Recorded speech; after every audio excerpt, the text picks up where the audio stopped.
What could your life look like if you truly had no limitations? It's a very interesting question to think about and one that I want you to dive into in this episode today. We're going to explore how you can become the best version of yourself in 2025. December is the best time, in my opinion, for starting a year fresh to review the year that's been and get clear on what you want the year to look like and set those standards so you can have the most actionable or intentionally actionable positive year ahead. My name is Lachlan Stuart. Let's dive into the episode. Welcome back to Man That Can with Lockie Stuart. Today, we're going to dive into how to become the best version of yourself. As we get to the end of 2024, it's the month of December where I personally spend a lot of time thinking about how successful the year was. And I have my idea, or I guess my standards around what a successful year is. And I use the benchmarks of whether I hit certain goals or I achieve certain outcomes to help me look back and go, okay, was this a great year or could it be improved upon? It's really important to think about, or I believe every year can be improved upon because we gain so much experience and so much feedback from one year. We should aim to build upon that and we should use the feedback. So if you really wanted to say, is next year going to be the better year? Of course it is. I ask myself every year, how can I be a better husband? How can I earn more money? How can I become healthier? How can I have more adventures? How can I have more fun? You may have certain areas of your life or certain questions that you want to ask yourself that will allow you to get clear and identify what's truly important to you. Now, there is no right or wrong in what that looks like, because your life is completely unique. So when you think about the question of how to become the best version of yourself, there are so many frameworks, and I'm going to give you a framework today, a very simple framework that if you implement it, you'll be able to start working towards that. Because there are so many frameworks, though, it can be overwhelming. So we do want to look for simplicity. We also want to keep it unique to you. Far too many people are trying to fit into a mold that society's created for us around one specific definition of success. If you were like me, that definition meant that you needed a lot of money to be successful and you needed to have a great career title. What I've since learned is that there are so many other things to me that make or define success for me. I want to, and even now, working towards running 58 marathons in 58 days across all 50 states of America and all 8 states and territories of Australia. That to me is success. Putting that together, raising funds, having the adventure, bringing friends along with me, that is a really big part of what a successful 2025 will look like for me because I want that experience. For you, it may be having your first child, it may be launching your business, it may be ticking off a health goal. Whatever it is completely okay because it must motivate you not only externally, meaning you achieve something, but internally. It must help you grow. And a thing that will happen when you work towards a better version of yourself, who you are right now, as you're listening to this podcast episode, won't be the same version of yourself that will be achieving those goals. And that is okay because you have to grow. You have to face your fears. You have to try new things. You have to fail. You have to laugh about it all because so much of it isn't serious. I was on a run this morning with my nephew. My nephew's 11. When we finished the run, I was throwing the football with him and I noticed two people walking past, and they're actually a mate of mine's parents that I hadn't seen for about a decade. Funnily enough, their dad, Glenn, when I was talking to him, he's like, mate, I haven't seen you since I was pulling that car you crashed out of a ditch. Because I rolled a car almost 15 years ago into a ditch and hit a tree, and he owned a tow truck company, or he had a tow truck at the time, so he was able to pull me out of that. And we were just talking about how fast life goes and what the important moments are. As they were talking, or sorry, after they were talking, I was walking away thinking, it's interesting the seasons of life that we go through. Obviously, when we're young, we have no responsibilities. Everything's play and adventure. As we move into our teen and adolescent years, we want to make a name for ourselves. It's about building our character. It's about creating, I guess, security and a home base for ourselves, which is probably the age that I'm in now. And then after that, it's the family. And then after that, it's, all about community and all about connection. That's what I want to talk about, not next week, but the following week, around why it is so challenging to maintain friendships throughout life. And I'm going to share tips that I personally am implementing, and it's working well to keep great friendships within my life. But back on track. So when we're looking at how to become the best version of yourself, it starts with you, right? Listening to this, the best version is you. So here's the 3 pillars that I would look at. Firstly is you need to define what the best version of yourself looks like. Now, it's very easy to be overwhelmed by that question, and it's very easy to jump the gun and think 10 years down the track to think about the end goal. which is cool. Think about that. The key, though, is to think about what you want and who you want to become and strip it back a bit to go over the next 12 months or 12 weeks. I personally do 12 weeks, which is what we do in our Strongman of Value Academy in the game plan. But over the next 12 weeks, becoming the best version of myself looks like, right? Whatever that answer looks like for you. It could mean, once again, depending on the season, it could mean you're increasing your income in your business by $1,000 a week. It could mean you're dropping 5 kilos. It could mean you're going on more date nights. But what does that look like for you? Because once you achieve that goal, the next quarter or the next year, you build on top of that. And that's all we do in the academy. We help people achieve such incredible results, but we break it down so they're constantly building brick by brick around what has to happen next in order to become the best version of yourself. Because who you are in this moment is the current best version of yourself. But it can always get better. As I said at the start of this, you've got feedback, years of feedback.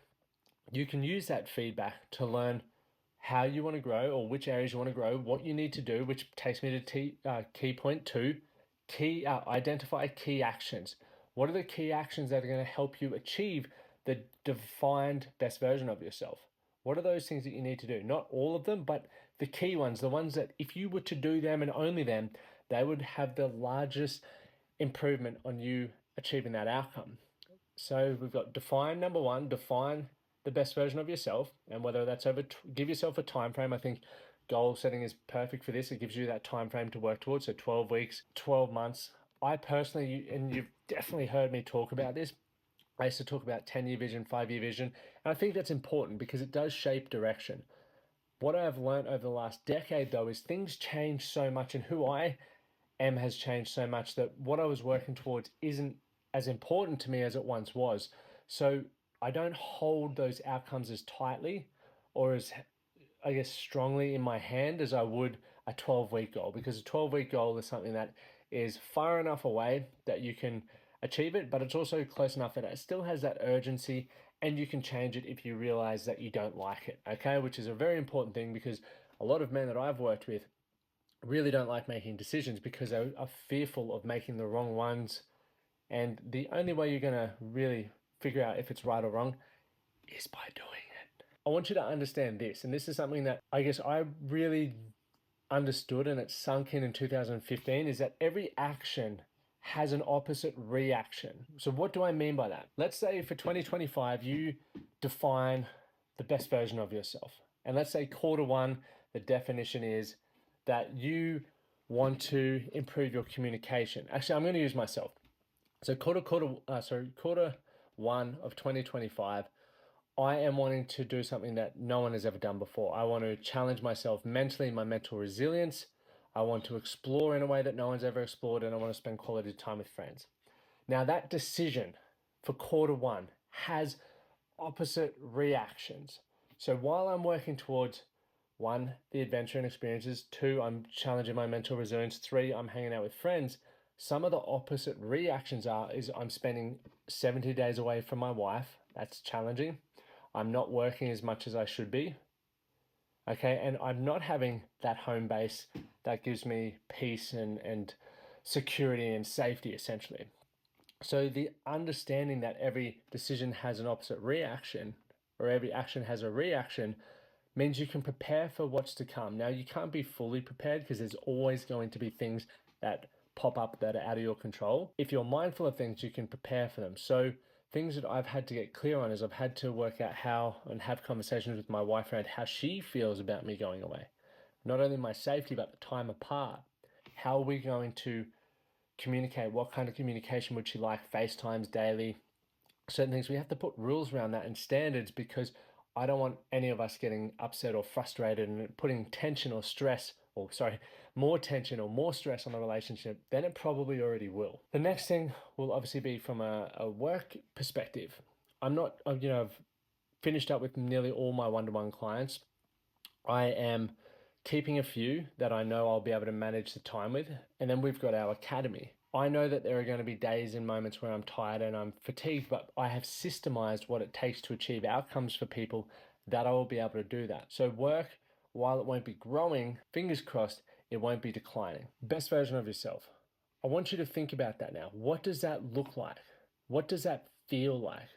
How does it sound? What do the people around you sound like? If you were to look ahead and look back at the end of 2025, what have you achieved? Who have you met? There are so many questions that you can ask yourself. And the more time you spend thinking about this now, especially the older you get, the more potential answers you can have, the better it's going to be for planning for 2025. I want to give you a couple more questions. So here's what I'll leave you with.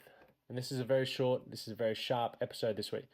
1, what do I truly want to achieve in 2025 and why? Number 2, what daily habits or routines will support this vision? What's one thing that I can stop doing that's holding me back? It's not spoken about enough, but it's very important to actually stop doing things. If your calendar and your time is so poor, or you just are always busy, but you don't feel like you're making the progress, stop doing things. Don't look for solutions, remove things. That will bring you the solution.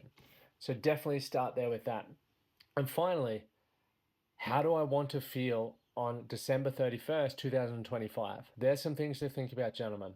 I've got a huge year ahead, and I've got the next 2 weeks to really dive into these questions and think about that. But I really would hope that this is going to be a great moment and time of reflection to think about for you what that best 2025 can look like, who you need to become, who you want to become.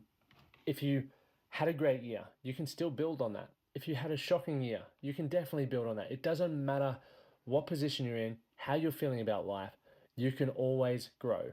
And growth is going to provide you so much opportunity. You're going to meet so many new people. And looking back, you don't know what position you're going to be in.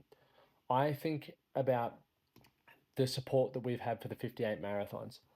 And I pinch myself to think that we have so many incredible brands with so much credibility that are standing behind us.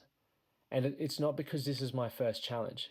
I have been building my relationships. I've been building myself. I've been building my credibility over the last decade for this moment. And so while some people may go, how'd you do that in 7 months since we've been planning this? It's more so, what did the previous 10 years look like? My name's Lachlan Stuart. As always, do something today to be better for tomorrow.